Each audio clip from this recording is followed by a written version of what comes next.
নমস্কাৰ মই মজিদ বন্ধুসকল লগতে চাওক আজি 9টা গুৰুত্বপূৰ্ণ খবৰ। প্ৰথমটো খবৰ, কিংমেকাৰ নীতিশ কুমাৰক এইবাৰ দিব লাগে উপ প্ৰধানমন্ত্ৰীৰ পদ। বিহাৰৰ নিৰ্বাচনৰ পূৰ্বে বিজেপি নেতাৰ এই দাবীক লৈ এতিয়া তুলপাৰ দেশ। নীতিশ কুমাৰক এইবাৰ দিব লাগে উপ প্ৰধানমন্ত্ৰীৰ পদ। বিহাৰৰ নিৰ্বাচনৰ পূৰ্বে বিজেপি নেতাৰ দাবীয়ে লগাইছে তুলপাৰ। বিজেপিৰ প্ৰাক্তন কেন্দ্ৰীয় মন্ত্ৰী অশ্বিনী চৌবে কৰিলে এই দাবী। নীতিশ কুমাৰক উপ প্ৰধানমন্ত্ৰীৰ পদ দিবলৈ দাবী অশ্বিনী চৌবেৰ। প্ৰধানমন্ত্ৰী মোদী আৰু নীতিশ কুমাৰৰ সম্পৰ্কটো ৰাম লক্ষ্মণৰ দৰে। বিগত 20 বছৰ ধৰি বিহাৰৰ মুখ্যমন্ত্ৰী হৈ আছে নীতিশ কুমাৰ। আৰু নীতিশ কুমাৰৰ মৰ্যাদা বৰ্তমান মুখ্যমন্ত্ৰী পদতকৈ ডাঙৰ হৈ পৰিছে। বিহাৰৰ জনতাই বিচাৰিছে দেশৰ উপ প্ৰধানমন্ত্ৰী হওক নীতিশ কুমাৰ।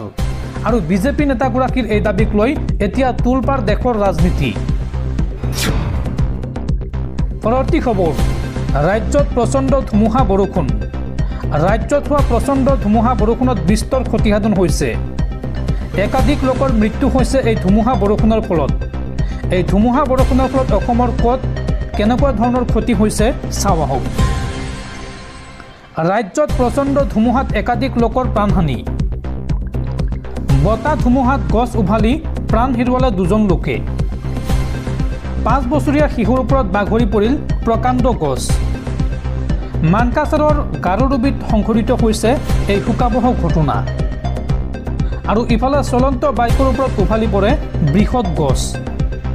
এই ঘটনাটোত আহত হৈছে 2জন লোক। আৰু আহত 2জনক সংকটজনক অৱস্থাত ভৰ্তি কৰোৱা হৈছে গুৱাহাটী মেডিকেল কলেজ হাস্পাতালত।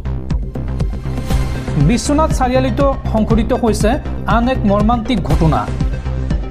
প্ৰচণ্ড ধুমুহা বৰষুণত নাৰিকল গছ উভালি মৃত্যু হৈছে এগৰাকী মহিলাৰ। বিশ্বনাথৰ প্ৰতাপগড় চাহ বাগিচাত সংঘটিত হৈছে এই ঘটনা। আৰু মৃত মহিলাগৰাকীৰ নাম সাবিত্ৰী কেউট। আনহাতে গোৱালপাৰাৰ হাটলাপাৰাত বজ্ৰপাতত 7টাকৈ পশুধনৰ মৃত্যু হৈছে। এইদৰে ৰাজ্যত হোৱা প্ৰচণ্ড ধুমুহা বৰষুণত বিস্তৰ ক্ষতিসাধন হৈছে ৰাজ্যৰ ভিন্ন প্ৰান্তত। পৰৱৰ্তী খবৰ, নলবাৰীৰ অতিৰিক্ত জিলা ও সত্ৰ ন্যায়াধীশ আদালতৰ ঐতিহাসিক ৰায়দান। 9 বছৰীয়া শিশুক যৌন নিৰ্যাতন চলোৱা এইগৰাকী মহিমালিক যাৱজ্জীৱন কাৰাদণ্ড। 2024 চনৰ 8 জুলাইত বেলচৰত সংঘটিত হৈছিল এই নিৰ্যাতনৰ ঘটনা। আৰু এই গোচৰৰ শুনানি গ্ৰহণ কৰি নলবাৰীৰ অতিৰিক্ত জিলা ও সত্ৰ ন্যায়াধীশ আদালতে দিয়ে এই গুৰুত্বপূৰ্ণ ৰায়দান। দৰ্শকসকল আৰু বহুতো গুৰুত্বপূৰ্ণ খবৰ আছে। তাৰ আগতে আপোনাক জনাওঁ যে যদি আপুনি এতিয়ালৈকে এইটো ভিডিঅ'ত লাইক কৰা নাই তেন্তে এতিয়াই ভিডিঅ'টোত লাইক কৰি দিয়ক। আৰু এনেকুৱা ধৰণৰ ভিডিঅ'সমূহ নিতৌ চাবলৈ চেনেলটো ছাবস্ক্ৰাইব কৰি কাষত থকা বেল আইকনটো প্ৰেছ কৰি ৰাখক। পৰৱৰ্তী খবৰ, IPLক লৈ ডাঙৰ খবৰ। পুনৰ চেন্নাই ছুপাৰ কিংছৰ অধিনায়কৰ দায়িত্বত মহেন্দ্ৰ সিং ধোনী। কিলাকুটিৰ আঘাতৰ বাবে দলৰ পৰা বাহিৰ হ'ল অধিনায়ক ঋতুৰাজ গায়কোৱাড। আৰু ঋতুৰাজৰ অনুপস্থিতিত পুনৰ দলৰ নেতৃত্ব ধোনীৰ কান্ধত। পৰৱৰ্তী খবৰ, ৱাকফ সংশোধনী আইনক লৈ অখিল গগৈৰ পুনৰ বিস্ফোৰক মন্তব্য। অখিল গগৈয়ে এই সন্দৰ্ভত কয় যে মুছলমানৰ সম্পত্তি মুছলমানে পৰিচালনা কৰিব লাগে। মুছলমান বিৰোধী আইন আনিছে বিজেপি চৰকাৰে। বিজেপিৰ বিৰুদ্ধে এই বিস্ফোৰক অভিযোগ অখিল গগৈৰ। মুছলমানৰ সম্পত্তি মুছলমানে পৰিচালনা কৰিব লাগে। ৱাকফ সংশোধনী আইনক লৈ অখিল গগৈৰ এই বিস্ফোৰক মন্তব্য। অখিল গগৈয়ে লগতে কয় যে মুছলমান বিৰোধী আইন আনিছে বিজেপি চৰকাৰে। মুছলমানৰ ওপৰত আক্ৰমণ কৰিছে বিজেপিয়ে। কোনো গণতান্ত্ৰিক মানুহে বিজেপিৰ এই আইনক সমৰ্থন নকৰে। এই মন্তব্য বিধায়ক অখিল গগৈৰ।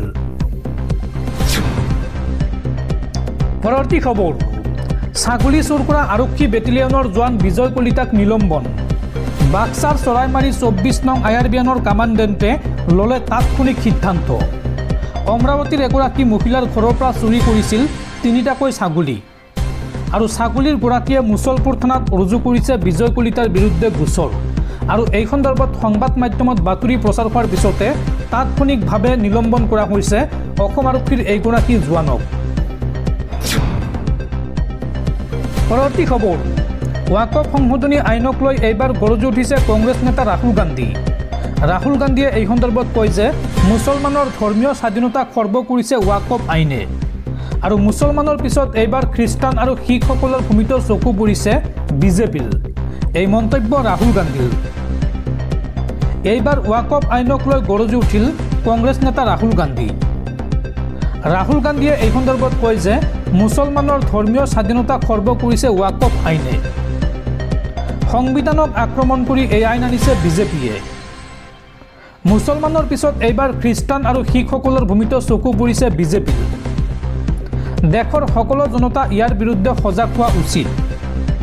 সকলো ধৰ্মৰ লোকে এই দেশত সমান অধিকাৰ পাব লাগে।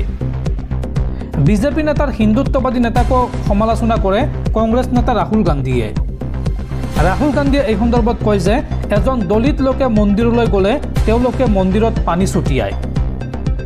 সমাজৰ সকলো লোককে সন্মান দিয়াটো হিন্দু ধৰ্মই শিকায়। এই মন্তব্য কংগ্ৰেছ নেতা ৰাহুল গান্ধীৰ।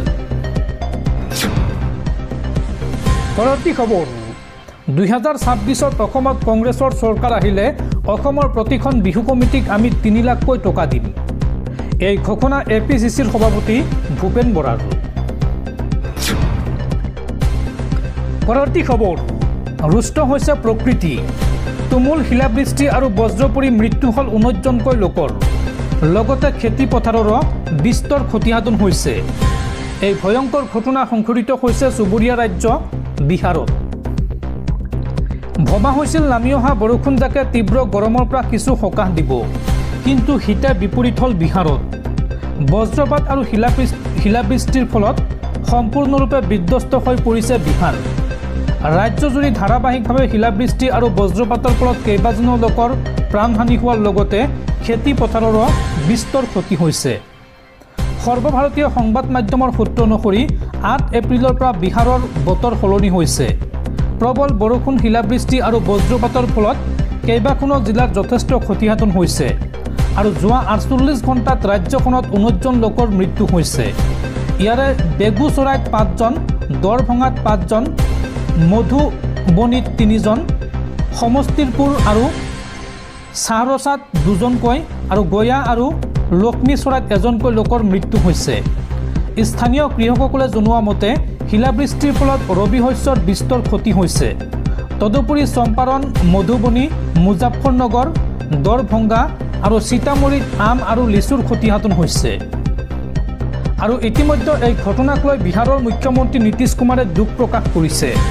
মৃতকৰ পৰিয়ালক 4 লাখ টকাকৈ আৰ্থিক ক্ষতিপূৰণ দিয়াৰ কথা ঘোষণা কৰিছে বিহাৰৰ মুখ্যমন্ত্ৰী নীতিশ কুমাৰে। আৰু বতৰ বিজ্ঞান বিভাগে এই সন্দৰ্ভত জনাইছে যে বিহাৰত 12 এপ্ৰিল পৰ্যন্ত ভয়াৱহ বতৰৰ পৰিস্থিতি অব্যাহত থাকিব। বজ্ৰপাতৰ লগতে এই সময়ছোৱাত বৰষুণ আৰু শিলাবৃষ্টি লগতে প্ৰচণ্ড বতাহৰ বাবে কেইবাখনো জিলাত সতৰ্কবাণী দিয়া হৈছে। উল্লেখযোগ্য যে বিহাৰত দুৰ্যোগৰ সঘনতাৰ কাৰণ হৈছে পশ্চিম মধ্য বংগোপসাগৰৰ নিম্নচাপ, যাৰ বাবে অহা 5 দিন পৰ্যন্ত বিহাৰত এলাৰ্ট জাৰি কৰিছে বতৰ বিজ্ঞান কেন্দ্ৰই। পৰৱৰ্তী খবৰ, ওয়াকফ সংশোধনী আইনক লৈ ৰাজপথত আৰু প্ৰতিবাদ নকৰে মুছলমানে। ওয়াকফ আইনক লৈ জমিয়ত উলেমাৰ ডাঙৰ ঘোষণা। 16 এপ্ৰিলত এই আইনক লৈ উচ্চতম ন্যায়ালয়ত হ'ব শুনানি। ওয়াকফ সংশোধনী আইনক লৈ দেশজুৰি প্ৰতিবাদ অব্যাহত আছে। ঠায়ে ঠায়ে লাখ লাখ মুছলমান লোকে সাব্যস্ত কৰিছে প্ৰতিবাদ। আৰু এই প্ৰতিবাদৰ মাজতে জমিয়ত উলেমাৰ ডাঙৰ ঘোষণা। ৰাজপথত আৰু আন্দোলন নকৰে মুছলমান সমাজে। এই আইন বাতিলৰ দাবীত ন্যায়ালয়ত যুঁজ চলাব মুছলমানে। এই আইন বাতিলৰ দাবীৰে ইতিমধ্যে উচ্চতম ন্যায়ালয়ৰ কাষ চাপিছে জমিয়ত উলেমা। যোৱা 7 এপ্ৰিলত উচ্চতম ন্যায়ালয়ত দাখিল কৰা হৈছে আবেদন। জমিয়ত উলেমা হিন্দৰ সভাপতি আৰছাদ মাদানীৰ এই ডাঙৰ মন্তব্য। তেওঁ লগতে কয় যে ৰাজপথত প্ৰতিবাদ কৰি থাকিলে মুছলমানৰহে ক্ষতি হ'ব আৰু এতিয়াৰ পৰা ন্যায়ালয়ত এই আইন বাতিলৰ দাবীত চলিব যুঁজ। এই ঘোষণা জমিয়ত উলেমাৰ। পৰৱৰ্তী খবৰ, ৰাজ্যবাসীলৈ ভাল খবৰ। জিএছডিপিৰ বৃদ্ধিৰ গড় হাৰেৰে দেশৰ শীৰ্ষ 3খন ৰাজ্যৰ ভিতৰত স্থান লাভ অসমৰ। কোভিড-19 পাছত বিগত 5 বছৰত অসমে মুঠ ৰাজ্যিক ঘৰুৱা উৎপাদনৰ বৃদ্ধিৰ গড় হাৰ 7% কৰিবলৈ সক্ষম হৈছে। মুখ্যমন্ত্ৰী ডক্টৰ হিমন্ত বিশ্ব শৰ্মাই ইণ্ডিয়া ৰেটিংছ এণ্ড ৰিচাৰ্চৰ এক সমীক্ষাৰ তথ্য এক্সৰ জৰিয়তে শ্বেয়াৰ কৰি এই তথ্য প্ৰকাশ কৰিছে। এই সন্দৰ্ভত প্ৰেৰিত এক প্ৰেছ বিজ্ঞপ্তিত উল্লেখ কৰা হৈছে যে অসমৰ বিকাশৰ কাহিনীয়ে স্বীকৃতি লাভৰ আন এক বতৰাৰে আজি সমৃদ্ধ হৈছে। এইবুলি ফিটছ গ্ৰুপৰ ইণ্ডিয়া ৰেটিংছ এণ্ড ৰিচাৰ্চৰ সমীক্ষাত উজলিছে অসম। কোভিড-19 পাছত বিগত 5 বছৰত অসমে মুঠ ৰাজ্যিক ঘৰুৱা উৎপাদন অৰ্থাৎ জিএছডিপিৰ স্থিৰ মূল্য বৃদ্ধিৰ গড় হাৰ 7% কৰিবলৈ সক্ষম হৈছে আৰু এই বৃদ্ধিৰ হাৰে অসমক অৰ্থনৈতিক পুনৰুদ্ধাৰৰ ক্ষেত্ৰত ভাৰতৰ শীৰ্ষ 3খন ৰাজ্যৰ ভিতৰত স্থান দখলত সহায় কৰিছে।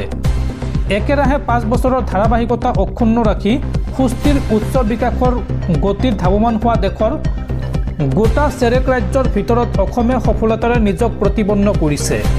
এই 5 বছৰত অসমৰ মুঠ ৰাজ্যিক ঘৰুৱা উৎপাদন প্ৰায় দুগুণলৈ বৃদ্ধি হৈছে। ইয়াৰ অন্তৰালত নিহিত হৈ আছে ৰাজ্যত কিছু বৃহৎ ঘৰুৱা বিনিয়োগৰ লগতে 200 কোটি টকাৰ প্ৰত্যক্ষ বৈদেশিক বিনিয়োগ আকৰ্ষিত কৰাৰ দৰে বিশেষ সাফল্য।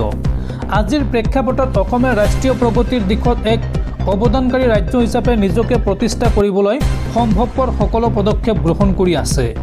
এই বিকাশৰ ধাৰা এনেধৰণে আৰু 5 বছৰলৈ অব্যাহত ৰাখিলেই ৰাজ্যৰ মুঠ ৰাজ্যিক ঘৰুৱা উৎপাদনে 10 লাখ কোটি টকা অতিক্ৰম কৰি এক নতুন শিখৰত আৰোহণ কৰিব। লগতে অসমক ভাৰতৰ শ্ৰেষ্ঠ 5খন ৰাজ্যৰ অন্যতম হিচাপে আত্মপ্ৰকাশ কৰাটো বিশেষ ভূমিকা গ্ৰহণ কৰিব।